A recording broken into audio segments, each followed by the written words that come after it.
శ్రీ గురుభ్యో నమ. శ్రీ సీతారామచంద్రస్వామి పరబ్రహ్మణ్యే నమ. ఆపదామపహత్తారం ధాతారం సర్వసంపద లోకాభిరామం శ్రీరామం భూయో భూయో నమామ్య. భగవద్బంధులందరికీ కూడా శుభోదయం. శ్రీ విశ్వసహస్రనామ స్తోత్రము పారాయణంలో భాగంగా ఈరోజు మరొక శ్లోకాన్ని మనం పరిశీలిద్దాం. ఉద్భవ సుందర సుంధో రత్ననాభ సులోచన ఆర్కో వాజసన శృంగి జయంత సర్వ విజయీ.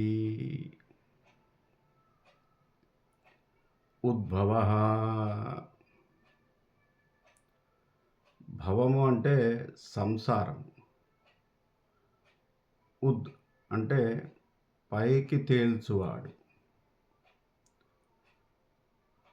సంసార సాగరం నుంచి, భవము అంటే సముద్రం కూడా. సంసారం ఎప్పుడైనా కూడా సాగరం అంత లోతైనది. పురాణాల్లో కానీ ఇతిహాసాల్లో కానీ కావ్యాల్లో కానీ సంసారానికి ప్రతీకగా సముద్రాన్ని తీసుకున్నారు కవులందరూ కూడా. వేదంలో కూడా అంతే. సంసారం అనేది ఒక సముద్రం వంటిది. భవము అంటే దాంట్లో నుంచి ఉద్భవము. సంసారం అనే సముద్రంలో నుంచి ఈడేర్చువాడు, కడతేర్చువాడు, అంటే కడకు తీసుకొచ్చేవాడు, ఒడ్డుకు చేర్చేవాడు. ఉద్భవ. ఇంతటి సంసారంలో అంటే అనేక రకాల, అంటే సముద్రంలో ఎలాంటి అగాధాలు ఉంటాయో, ఆటుపోట్లు ఉంటాయో, అలలు ఉంటాయో, అనేక జీవ జలచరాలు ఉంటాయో, అన్నీ ఉంటాయి. అట్లాగే రత్నాలు కూడా ఉంటాయి సముద్రంలో. అటువంటి సముద్రాన్ని ఈదితే ఎంత కష్టమో, అగాధాలు ఉన్నటువంటి సముద్రం ఈదటం ఎంత కష్టమో, సక్రమంగా సంసారాన్ని నడిపించడం కూడా అంతే కష్టము అని చెప్పడానికి సంసారాన్ని సాగరంగా పోల్చుతారు, ప్రతీక. అట్టి అగాధంలో నుంచి బయటపడాలంటే ఏదో మనకు ఒక ఆధారం కావాలి, ఒక ఊతం కావాలి. అదేమిటయ్యా అంటే భగవానుడు అనే భక్తి మార్గం. భగవంతుడితో అనుసంధానము చేయగల భక్తి గనుక ఉన్నట్టయితే సంసార సాగరాన్ని హాయిగా దాటవచ్చు. ఉద్భవ. అనేక కష్టాలతో కూడి ఉన్నటువంటి, అనేకమైనటువంటి అగాధాలతో కూడి ఉన్నటువంటి, ఎప్పుడు ఏ అల వచ్చి ఎటు చేరుతామో తెలియదు సముద్రంలో పడితే. ఈత తెలిసిన వాడు కూడా అగాధంలో చిక్కుకుంటే చాలా ఇబ్బంది పడతాడు. ఈత తెలియటము అంటే భక్తి తెలియటం, ఆధ్యాత్మిక మార్గాన్ని అనుసరించటమే ఈత తెలిసినవాడు. వాడు కూడా ఇబ్బందులు పడుతూనే ఉంటాడు. ఇక ఈత రానివాడి పరిస్థితి సముద్రంలో పడితే ఇంకా ఘోరం. వాడు ఎటుపోతాడో తెలియదు. కాబట్టి అట్టి సంసారం నుంచి మనని బంధ విముక్తులను చేసేవాడు, భవసాగరం నుంచి దాటవేసేవాడు భగవానుడు. ఉద్భవ. సుందరో సుందః, సుందరమైనటువంటి ఆత్మ గలవాడు. సుందరము అంటే అందము.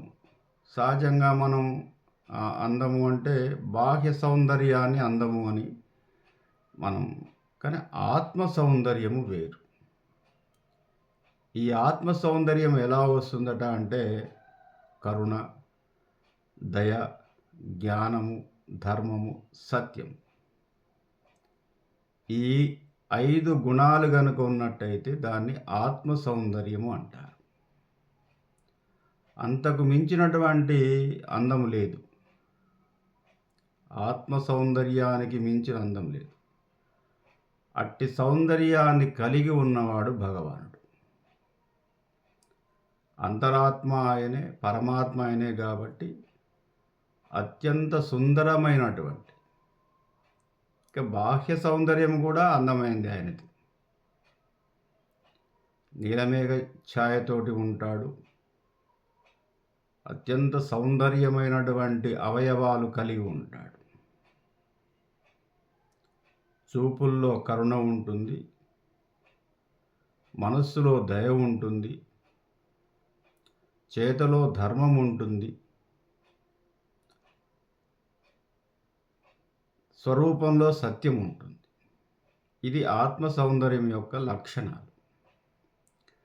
అవి కలిగి ఉండేవాడు పరమాత్మతో సమానమైనవాడు. పరమాత్మతో సమానంగా ఆత్మ సౌందర్యాన్ని సంతరించుకోవాలంటే ఈ 5 లక్షణాలని ఎవరు కలిగి ఉంటారో, పరమాత్మ జీవాత్మ వేరు కాదు, తానే పరమాత్మ అయిపోతాడు. అటువంటి సుందరమైనటువంటి ఆత్మ సౌందర్యము భగవానుడి యొక్క స్వరూపం. బాహ్య స్వరూపం కూడా చాలా అందమైంది ఆయనది. సుందరః సుందః అంటే తనకు మాత్రమే సాధ్యమైనటువంటి సౌందర్యం గలవాడు. ఇతరులకు సాధ్యము కాదు ఆయన సౌందర్యం. అది తెలుసుకోవాలంటే మనకు ఆత్మజ్ఞానం కలిగి ఉండాలి. మన ఆత్మ సౌందర్యాన్ని పెంచుకోవాలి. మనసు బాగున్నవాడు చాలా అందంగా కనిపిస్తాడు. మామూలుగా కూడా లౌకిక ప్రపంచంలో కూడా మంచివారు చాలా అందంగా కనిపిస్తారు. వాడి యొక్క బాహ్య సౌందర్యము అంతఃసౌందర్యాన్ని వెలివేట్ చేస్తుంది. ఆకారం ఎలా ఉన్నా కూడా అతను చాలా గొప్పవాడు, మంచివాడు అంటే చాలా అందంగా కనిపిస్తారు. మనం చూడగలిగే దృష్టిలో ఉంటుంది సౌందర్యం అనేది. అందరికీ అందరూ నచ్చరు. ఎవరికి ఎవరు నచ్చుతారో తెలియదు. అంటే కొంతమంది మనసును దర్శిస్తారు, కొంతమంది బాహ్య సౌందర్యాన్ని దర్శిస్తారు, కొంతమంది ప్రవర్తనని సందర్శిస్తారు. ఇట్లా అనేక రకాలైనటువంటి విషయాల్లో ఈ చూపు యొక్క ప్రభావం ఉంటుంది కాబట్టి ఎవరికి ఏమి నచ్చుతుందో తెలియదు. కానీ అంతఃసౌందర్యం ఉన్నవాడు అందరికీ నచ్చుతాడు. అది అట్లాగే పరమాత్మ అందరికీ నచ్చుతాడు. ఆయన బాహ్య సౌందర్యం కన్నా అంతఃసౌందర్యము, ఆత్మ సౌందర్యం చాలా గొప్పది. సుందః సుందో రత్ననాభః సులోచనః రత్నములను నాభియందు కలవాడు. రత్నములు అనేటువంటి పేరు వేదాలకు ఉంది. చతుర్వేదాలని రత్నాలు అని పిలుస్తారు. వేదములను నాభియందు కలవాడు. వేదములే ఎక్కడ ఉన్నాయి నాభియందు అంటే, నాభియందు బ్రహ్మ పుట్టాడు. శ్రీ మహావిష్ణువు యొక్క బొడ్డు భాగం నుంచి బ్రహ్మదేవుడు కమలం వచ్చేసి ఆ కమలంలో నుంచి బ్రహ్మదేవుడు పుట్టాడు. చతుర్వేదాలకు నిలయమైనటువంటి వాడు బ్రహ్మదేవుడు. చతుర్ముఖ బ్రహ్మ, చతుర్వేదాలు ముఖాలు ఉంటాయి. ఈ ముఖములు రత్నాల వంటివి. ఈ రత్నాలకు నెలవైనటువంటి కాబట్టి రత్ననాభః సులోచనః మంచి కళ్ళు గలవాడు, మంచి ఆలోచనలు గలవాడు శ్రీమన్నారాయణుడు. సు అంటే సౌందర్యము, సు అంటే మంచి, సు అంటే అనితర సాధ్యమైనటువంటి విషయాలను సుసాధ్యం చేసేవాడు సు అనే అక్షరానికి. కాబట్టి అట్టి స్థితికారకైనటువంటి శ్రీమన్నారాయణ మాత్రమే సులోచన అంటాడు. త్రిలోచనుడు అంటే శివుడు, సులోచనుడు అంటే శ్రీ మహావిష్ణువు. వేదలోచనుడు అంటే బ్రహ్మదేవుడు. వేదములను లోచనములుగా కలవాడు, వేదములను ఆలోచనతో సృష్టించువాడు, వేద జ్ఞానము తన ఆలోచనలో నిక్షిప్తం చేసుకున్నవాడు. అంటే బ్రహ్మ యొక్క ముఖవర్చస్సు నుంచి వేదం పుట్టింది. అట్లా అందుకే అపౌరుషేయాలు వేదాలు, ఎవరు రాయబడ్డాయి కావు. ఇట్లా బ్రహ్మ తన సంకల్ప మాత్రం చేతనే వేదాన్ని సృష్టించి ఇచ్చాడు. అది ఆకాశం ద్వారా విన్నటువంటి వారికి మాత్రమే అది అర్థమవుతుంది. ఋషులు తపస్సు చేసి వ్యాసుడు తన తపోశక్తితో ఆకాశంలో ఉన్నటువంటి శబ్దాలను గ్రహించి వేదవ్యాసుడయ్యాడు. అందుకే వాటిని శృతులు అంటారు, విని మాత్రమే తెలుసుకోదగ్గవి. అట్లా రత్ననాభ సులోచన, ఆర్కో వాజసన. అర్కుడు అంటే సూర్యభగవానుడు. సూర్యభగవానుడికి సూర్యనారాయణుడు అని పేరుంది. నారాయణ శబ్దము సూర్యుడికి, అంటే సర్వము వ్యాపించి ఉన్నవాడు. సూర్యభగవానుడి యొక్క ప్రకాశానికి కారణము శ్రీమన్నారాయణుడు. ఈ ప్రకాశము చేత వాజహ, వాజము అంటే అన్నము, సనహ ఇచ్చువాడు. సూర్యభగవానుడి ద్వారా మనకు అన్నము లభిస్తుంది. మనం తినే ఆహారం అంతా కూడా సూర్యుడి వల్ల, అంటే సూర్యుడి యొక్క ప్రకాశం వల్ల సముద్రాల్లో ఉన్నటువంటి నీరు ఆవిరై ఆకాశంలోకి వెళ్ళి ఘనీభవించి తర్వాత ద్రవీభవించడం వల్ల వచ్చేటటువంటి వర్షమే మనకు వానగా పడి, ఆ వాన నుంచి మనము వడ్లని ధాన్యాన్ని పండించుకొని దాంట్లో నుంచి మనం బియ్యాన్ని తీసుకొని అన్నముగా చేసుకొని తింటున్నాం. దీనికి అంతటికీ ఎవరయ్యా కారణం అంటే సూర్యభగవానుడు. సూర్యుడు లేకుండా కేవలం వర్షమే ఉందనుకోండి, అప్పుడు కూడా పంటలు పండవు. వాన, వర్షము, నీరు నిమిత్త మాత్రం. ఇన్ని జీవరాశులు బ్రతకటానికి, ఇన్ని చెట్లు చేమలు నదీనదాలు ఉండటానికి, జీవశక్తి కలిగి ఉండటానికి ప్రధాన కారణము సూర్యుడు. అందుకే సూర్యనారాయణ, సర్వము వ్యాపించి ఉండేటటువంటి వెలుతురు కలవాడు అర్కుడు. అట్టి అర్కుడు మనకేమిస్తాడయ్యా? వాజహ సనహ, అన్నము ఆహారం రూపంలో మనకిస్తాడు. దానికి కారణము శ్రీమన్నారాయణుడు. కాబట్టి కారకుడు కాబట్టి ఏదో విధంగా తన యొక్క సృష్టించినటువంటి చరాచర జగత్తును ఆయన అన్నము ద్వారా రక్షించుకోగలగాలి. కాబట్టి ఆ విధంగా సూర్యుడి రూపంలో ఇచ్చేటటువంటి శక్తి ఎక్కడిదయ్యా అంటే శ్రీమన్నారాయణుడు సూర్యభగవానుడికి ఇచ్చినటువంటి శక్తి ద్వారా మనం అన్నము తినగలుగుతున్నాము. వాజసన శృంగి జయంత సర్వ విద్యై. శృంగి అంటే వేదంలో నెమలి అని ఉంటుంది. నెమలిని ఎందుకు పోలుస్తారు శ్రీమన్నారాయణుడి కంటే,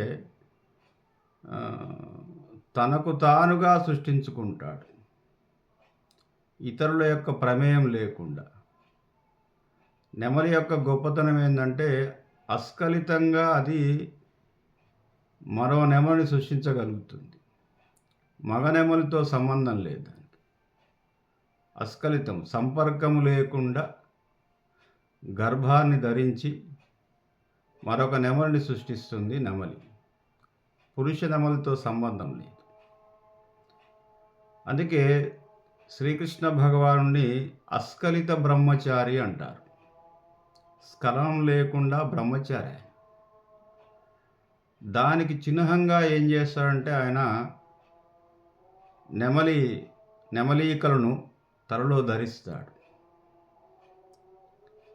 కాబట్టి శృంగార నాయకుడు ఆయన, శృంగార పురుషుడు కాడు. ఏ గోపికా స్త్రీతో కానీ ఎవరు ఇతర పరస్త్రీలతో కానీ ఆయనకు శారీరక సంబంధం లేదు. అందరూ కూడా ఆయన భక్తులు మాత్రమే, మనస్సు చేత రమించబడ్డవారు తప్ప శారీరకంగా ఎటువంటి సంబంధము లేదు శ్రీకృష్ణ భగవానుడికి. కాబట్టి ఎటువంటి శృంగారము ఎవరితో కూడా ఆయన చేసినట్టుగా మనకు ఏ ఇతిహాసంలో కానీ ఏ పురాణాల్లో కానీ శ్రీకృష్ణుడికి సంబంధించినటువంటి ఏ కథలో కూడా ఆయన ఇతర స్త్రీలతో శృంగారాన్ని జరిపినట్టుగా మనకు ఉండదు. రుక్మిణీదేవి మాత్రమే ఆయనకు ఏకపత్ని. కాబట్టి ఆయనకు అస్ఖలిత బ్రహ్మచారి అనే పేరుంది. దానికి సూచికగానే ఆయన నెమలీకను ధరిస్తాడు. శృంగి అంటే అదే అన్నమాట. తర్వాత సర్వ విజయి, ఎప్పుడూ విజయాన్ని మాత్రమే పొందుతాడు.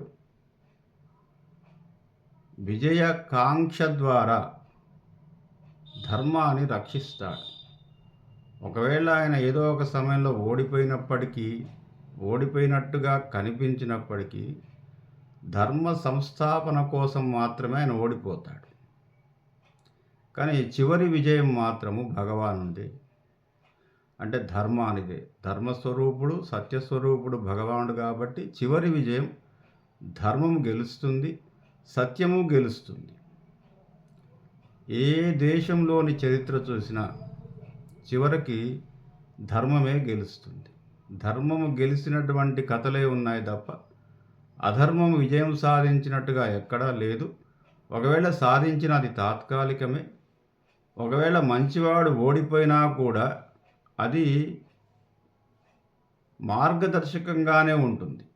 మంచివాడు కూడా ఓడిపోతాడు, ధర్మాత్ముడు కూడా ఓడిపోతాడు, ధర్మరాజు కూడా ఓడిపోయాడు, శ్రీరాముడు ఓడిపోయాడు. కానీ అది తాత్కాలికమే. కానీ చివరి విజయము ధర్మమే. కాబట్టి సర్వ విజయి, సర్వావస్థలందు ఎల్లప్పుడూ విజయాన్ని సాధిస్తూ ఉంటాడు పరమాత్ముడు. స్వస్తి ప్రజాభ్య.